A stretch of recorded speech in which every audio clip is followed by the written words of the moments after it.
আসসালামু আলাইকুম। কেমন আছেন সবাই? আশা করি ভালো আছেন। আলহামদুলিল্লাহ আমি ভালো আছি। দেখেন, খাসির গোশের সাথে অল্প একটু আলু দিয়ে একটু ভুনা ভুনা করব। ছেলেরা গোশ হলে কটা ভাত খায়, না হলে আবার খেতে চায় না, বুঝছেন। দেখেন কালারটা কত সুন্দর হয়েছে, দেখতে কতটা লবণীয় দেখাচ্ছে।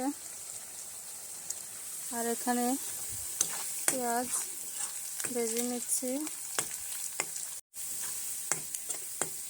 দুইটা শুকনো মরিচ দিয়ে দিলাম। এখানে কচু পাতা দেব, কচু পাতা দিয়ে মাছের মাথা দিয়ে রান্না করব।